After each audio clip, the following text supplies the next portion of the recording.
बंधु माने आजिरो एही कार्यक्रम को आपण मानकु स्वागत। आजिरो एही कार्यक्रमटी कन्या राशि व्यक्ति विशेष मानक पई बहुत गुरुत्वपूर्ण अटे, बहुत ही खास अटे। कारण एही चंद्र ग्रहण ठारू कन्या राशि व्यक्ति विशेष मानक जीवन रे एक बड़ परिवर्तन हेबाकु जाउछि।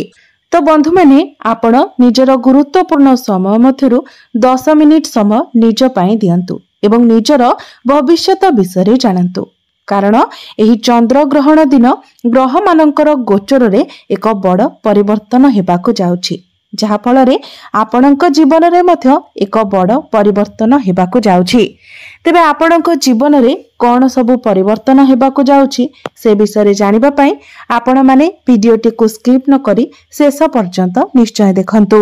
आपणक जीवन रे चलीथिबा समस्त दुख कष्ट एवं समस्यार अंत हेबाकु जाउछि एवं पुनर्बार आपणक जीवन को खुशी फेरिबाकु जाउछि। एहा राहुग्रस्त पूर्ण चंद्र ग्रहण हेबाकु जाउछि। एहा आपणक कुंडलीर षष्ठ भावरे संगठित हेबाकु जाउछि, जहा फल रे बुध शुक्र सूर्य एवं मंगलंकर राशि परिवर्तन हेबाकु जाउछि। एहार प्रभाव रे आपणक जीवन रे किछि बड़ हेबाकु जाउछि। एही चंद्र ग्रहण ठारू आपणक जीवन रे चलीथिबा समस्त दुख कष्टर अंत हेबाकु जाउछि। पुनर्बार आपणक जीवन को खुशी फेरिबाकु जाउछि। तो आसंतु जानिबा एही चंद्र ग्रहण ठारू आपणक जीवन रे कोन सब बड़ परिवर्तन हेबाकु जाउछि। तेबे एहा पूर्वरु जदि आपणकर मध्य कन्या राशि होइथाय तो वीडियोटी को स्किप न करी शेष पर्यंत निश्चय देखंतु एवं वीडियो को लाइक करी चैनल टी को सब्सक्राइब करी दियंतु। कमेंट बॉक्स रे भक्ति एवं श्रद्धार सहित जय श्री जगन्नाथ जय मां लक्ष्मी निश्चय लिखंतु। बंधु माने पूर्वरु सूर्य एवं बुध आपणकर द्वादश भावरे थिबा कारणरु राहुंकर दृष्टि सूर्य एवं बुधंक उपरे पडुथिबा कारणरु आपणकर स्वास्थ्य जनित समस्या देखा देउथिला। आर्थिक समस्या मध्य देखा देउथिला। आपण जेउ भी कार्य रे हाथ देउथिले सेथिरे आपणको सफलता मिलि पारु नथिला। आपण ऋण नैथिले किंतु ऋण करज को आपण सुचि पारु नथिले। ऋण करजर भार आपणको उपरे बढ़ी जाइथिला। घर परिवार रे खुशीर वातावरण नथिला। शिक्षा क्षेत्र रे समस्या देखा देउथिला। आपणकर अननेसेसरी खर्च होई जाउथिला। समाज रे आपणकर मान सम्मान नथिला। जेते चेष्टा कला परे मध्य आपणकर योग्यता थिबा सत्ते मध्य आपणको चाकरी मिलि पारु नथिला। संतान संतति को नै आपण चिंतित रहुथिले। व्यापार वाणिज्य रे मध्य आपणकर लॉस हेउथिला। प्रेम जीवन रे मध्य समस्या देखा देउथिला। तेबे एभली जहा भी किछि समस्या आपणक जीवन रे चालुथिला ताहा एबे दूर हेबाकु जाउछि। आपणक जीवन को पुनर्बार खुशी फेरिबाकु जाउछि। एही ग्रहण ठारू आपणक जीवन रे नूतन सूर्योदय हेबाकु जाउछि। सबुठारू बड़ कथा हेउछि जे सूर्य एवं बुध आपणकर प्रथम भाव को चलन करिवे एवं मंगल आपणकर धन भाव को चलन करिवे। आपणकर लग्न रे बुधादित्य राजयोगर निर्माण हेब। आपणकर स्वास्थ्य रे जदि किछि समस्या लागि रहितिला तो एही ग्रहण परठारू आपण आपणकर स्वास्थ्य रे उन्नति देखिबाको पाइबे। आपण निजको स्वास्थ्यवान अनुभव करिवे। आपणकर व्यक्तित्व रे एक सकारात्मक परिवर्तन आसीबो। समाज रे आपणको मान सम्मान प्राप्ति हेबो। समाज रे आपणकर मान सम्मान पद प्रतिष्ठा बढ़िबो। आपणकर अटकी रहिथिबा प्रत्येक कार्य पुणी थरे आगको बढ़िबो। आपणको चाकरी प्राप्ति हेबार मध्य जोग बनुछि। गुरु आपणकर दशम भावरे आपणकर क्यारियर भावरे निजर नक्षत्र परिवर्तन करिसंती। पुनर्वसु नक्षत्र रे गुरु गोचर करुछंती, जहा फल रे आपणकर क्यारियर पई बहुत भलो समय चालुछि।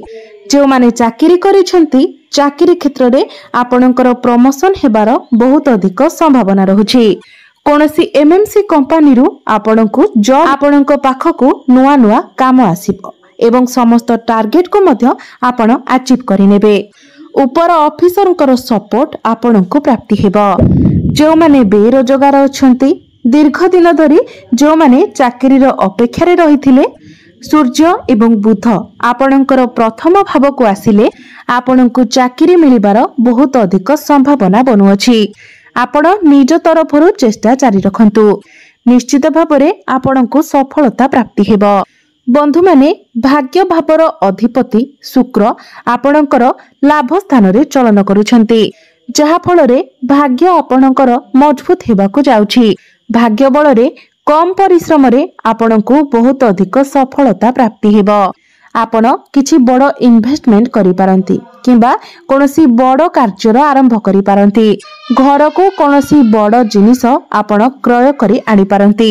आपण कोनोसी नूतन जमी भूमि जानवाहन इत्यादि किनि पारंती किंबा नूतन गृह निर्माण करि पारंती। आपण कोनोसी धार्मिक स्थान को यात्रा करि पारंती।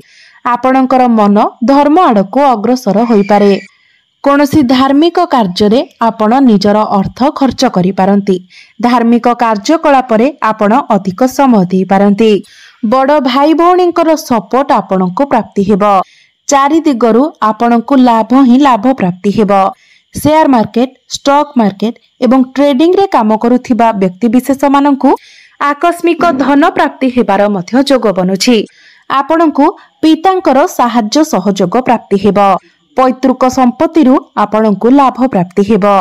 कोनोसी गुप्त स्रोतरु आपणको धन मध्य प्राप्ति होई पारे।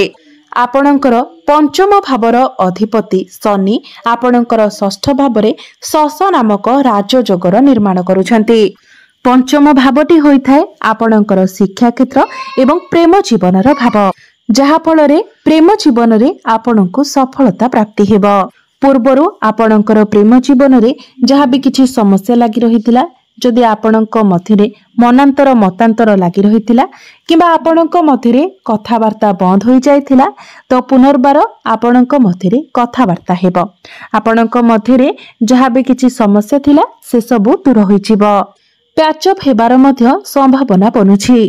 आपणकर भल पाइबा विवाहर रूप मध्य नै पारे एवं जदि आपणकर विवाह बयस होई सारिछि किंतु आपणकर विवाह होई पारु नथिला, तो वर्तमान आपणकर विवाह जोग खोली जायछि। तो आपणक पई नूतन प्रस्ताव मान आसीबो एवं आपणकर विवाह मध्य स्थिर होई जिवो। शिक्षा क्षेत्र रे विद्यार्थी मानकु बहुत बड़ सफलता प्राप्ति हेबो। एही ग्रहण परे आपण किछि उच्च शिक्षा करिबा पई बाहर को जाई पारंती किंबा कोनोसी नूतन स्थान रे आपण एडमिशन नै पारंती। एही ग्रहण परे जदि आपणकर किछि एग्जाम अछि, कॉम्पिटिटिव एग्जाम अछि, प्रतियोगिता मूलक परीक्षा अछि, सरकारी परीक्षा अछि, तो सेथिरे आपण उत्तीर्ण हेबे। शिक्षा क्षेत्र रे आपण किछि ना किछि बड़ परिवर्तन करिवे। आपण किछि बड़ डिसिजन नै पारंती। आपणकर मन पाठ पढ़ारे लागिबो। शनि आपणकर सप्तम भावरे थिबा कारणरो जो व्यक्ति विशेष माने व्यापार वाणिज्य करूछंती सेमानंको सफलता प्राप्ति हेबो। आपण किछि नूतन व्यापार मध्य कोनोसी स्थान रे पुंजी निवेश करी आपण बड़ धन लाभ करि पारंती। पार्टनरशिप रे आपण किछि व्यापार वाणिज्य करि पारंती। जदि आपण पार्टनरशिप बिजनेस करूछंती तो आखि बंद करी काहा उपरे विश्वास करंतु नहीं, नचेत आपण ही समस्या रे पड़ी पारंती। बिजनेस को नै नुआ नुआ आइडिया आपणकर मन को आसीबो। आपणकर वैवाहिक जीवन मध्य सुखमय हेबो। पूर्वरु जदि आपणक मध्यरे कोनोसी प्रकारर मनांतर मतांतर थिला, कଳି झगड़ा लागि रहितिला, वर्तमान से सब दूर हेबाकू जाउछि। आपण दुई जण मिसी किछि बड़ डिसिजन नै पारंती। फैमिली प्लानिंग करि पारंती। जेउ दंपति माने संतानर कामना करुथिले सेमानंकु संतान सुख मध्य प्राप्ति हेबो। जेउ व्यक्ति विशेष माने ऑनलाइन रे काम करूछंती, मार्केटिंग रो काम करूछंती, डिजिटल मार्केटिंग रो काम करूछंती, फाइनेंस क्षेत्र रे अछंती, कृषि भित्तिक कार्य करूछंती, सेमानंकु अधिक सफलता प्राप्ति हेबो। जेउ माने आईटी सेक्टर रे अछंती, टेक्निकल फील्ड रे अछंती, फील्ड वर्कर अछंती, जो माने कंस्ट्रक्शन रो काम करूछंती सेमानंकु अधिक सफलता प्राप्ति हेबो। एही ग्रहण परे आपण छोट मोट जागा को अधिक यात्रा करि पारंती। मंगल आपणकर धन भाव को चलन करुथिबारु आपणकर जहा बे आर्थिक समस्या थिला से सबु आपणकर दूर होई जिवो। वर्तमान थारु आपणकर धन बढ़िबा आरंभ होई जिवो। आपणकर डेली इनकम बढ़िबो। एहा सहित आपणकर फाइनेंशियल ग्रोथ हेबो। आपण टंका किछि संचय करबा आरंभ करिवे। घर परिवार रे हस खुशीर लहरी लागि रहिबो। घर को कोनोसी नूतन अतिथि आसी पारंती।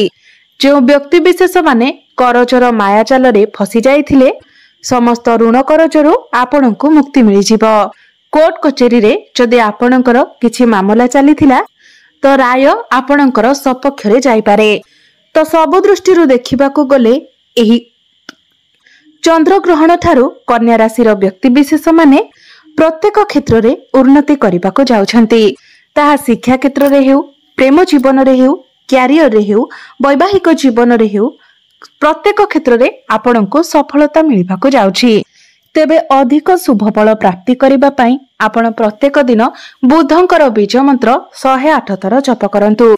प्रत्येक बुधवार दिन आपण गोमाता को सबुज चारा खाइबाकू दियंतु एवं प्रत्येक बुधवार दिन आपण प्रभु गणेश को दुब अर्पण करंतु एवं प्रत्येक दिन आपण उदित सूर्य को तंबा पात्र रे जलार्घ्य अर्पण करंतु। निश्चित भाव में आपण को अधिक मात्रा रे शुभ फल प्राप्ति हेबो। तेबे बंधु माने आपणकर जीवन मंगलमय हेउ, एहा ही ईश्वरंक निकटरे मोर प्रार्थना।